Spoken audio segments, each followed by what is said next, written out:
Hi, everyone. Welcome back to the Dr. Burns TOEFL Show. Today, we are going to talk about TOEFL Reading Complete the Word questions.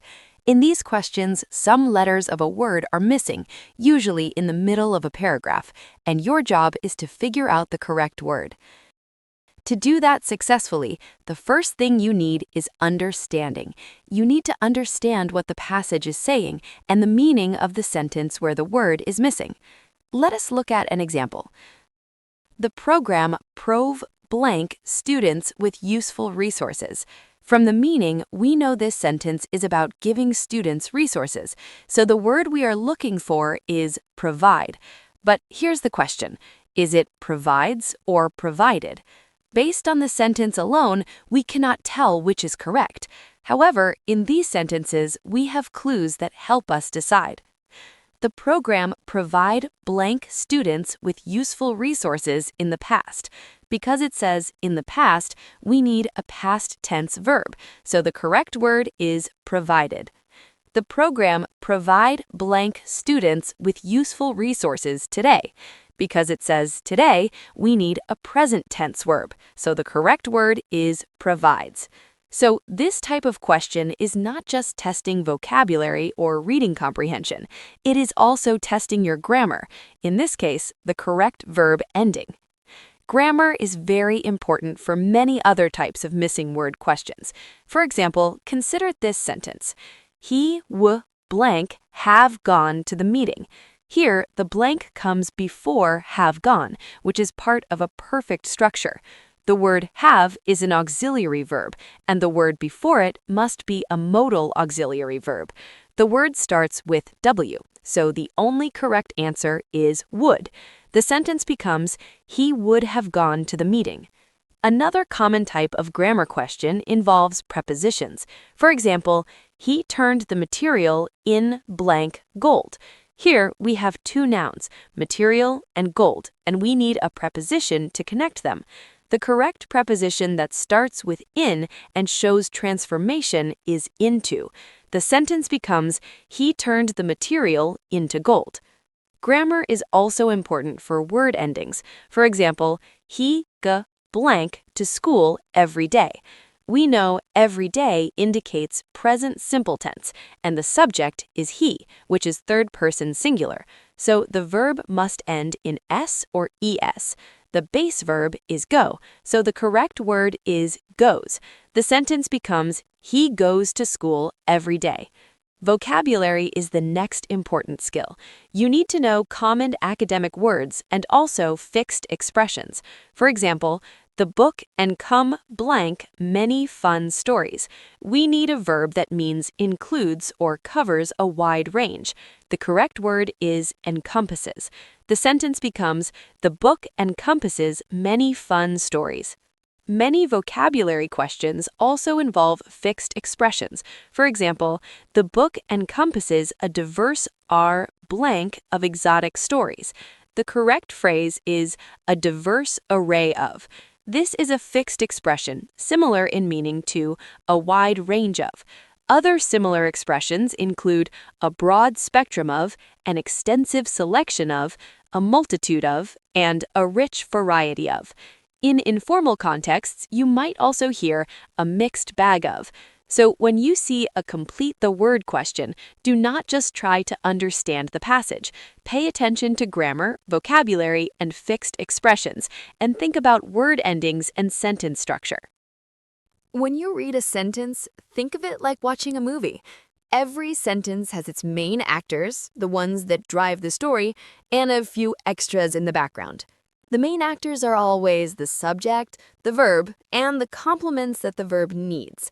Without them, the sentence can't exist, just like a movie without its lead characters.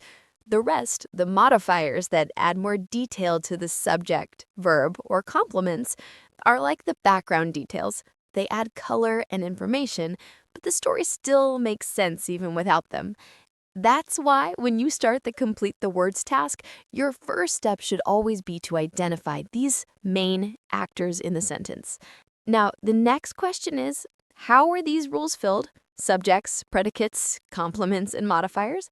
Not just any word can take those parts. To understand how they're cast, you need to know the 8 parts of speech.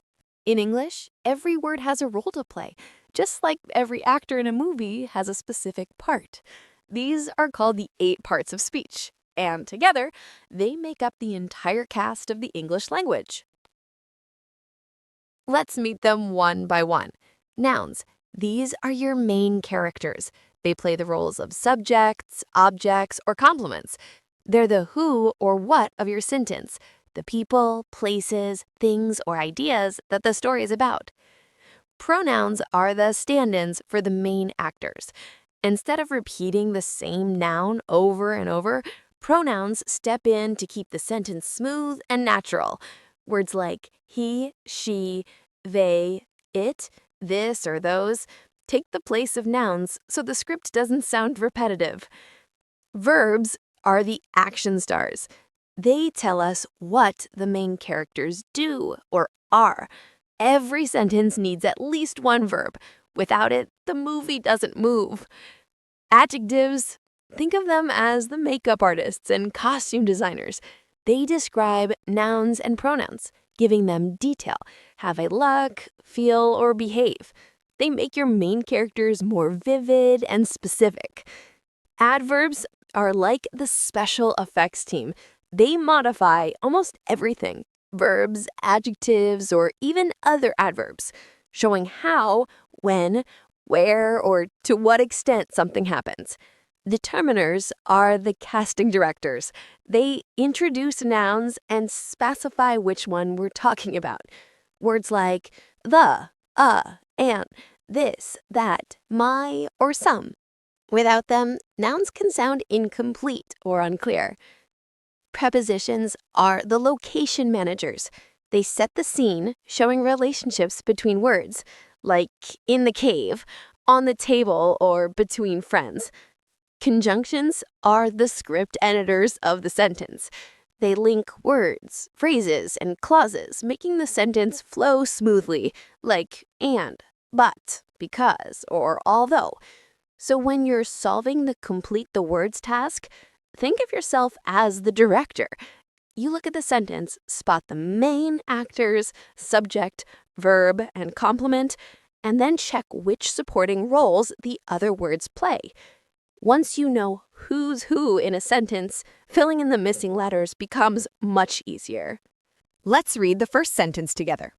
We know from drawings that have been preserved in caves for over 10,000 years that early humans performed dances as a group activity. We know. The verb know always requires an object. Here, the object is the that clause, that early humans performed dances. This sentence structure follows English sentence pattern 3, subject plus verb plus object. Everything else in the sentence, like from drawings that have been preserved in caves for over 10,000 years, is a modifier adding extra information. Now let's look at the next sentence with blanks. We might think. The only word that can come between we and think is an auxiliary verb. Since it begins with mi, the only possible choice is might.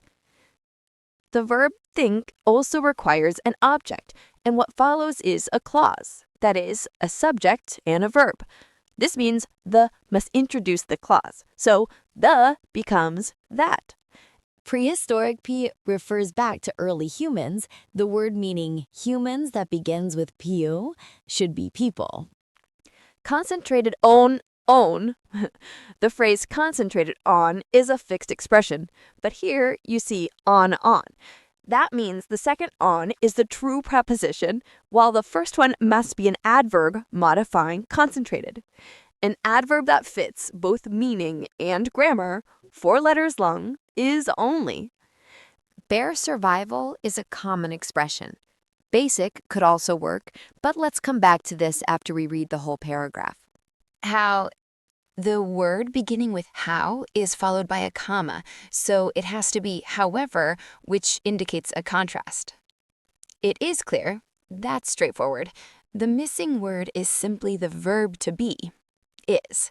The full phrase is, it is clear that. This it is a placeholder subject, and the that clause is the real subject. English uses this structure when the true subject is long or complex. From the wreck. Since it is clear that is the backbone of the sentence. From the wreck has to be a modifying phrase that modifies clear and begins with fr. So it has to be a prepositional phrase beginning with from. From what? We don't have any clue yet. So we'll skip wreck for a moment.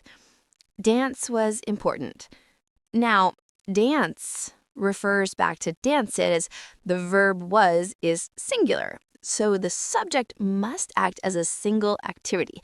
The gerund form of dance works here perfectly. Dancing. The wreck. Look at the next sentence. They recorded more drawings of dances. So in the earlier phrase, from the wreck, the meaning connects to recorded, but since it follows the, it has to be a noun form, not a verb. Therefore, it's record. The only one we didn't answer yet is survival. To find a clue, let's finish the rest of the paragraph. They recorded more drawings of dances than of any other group activity. Dances served various purposes, including ritualistic communication with the divine, storytelling, and social cohesion. This sentence tells us that dances had many complex purposes: communication, storytelling, social connection. Since, however, introduces a contrast, the first part must mean the opposite, of something complex and sophisticated. So, survival contrasts with something basic and sophisticated. The only word that fits both the meaning and grammar is basic. The final completed passage, we might think that prehistoric people concentrated only on basic survival. However, it is clear from the record that dancing was important to them. They recorded more drawings of dances than of any other group activity. Dances served various purposes, including ritualistic communication with the divine, storytelling, and social cohesion. Okay, that's all I have for today. Thanks for watching.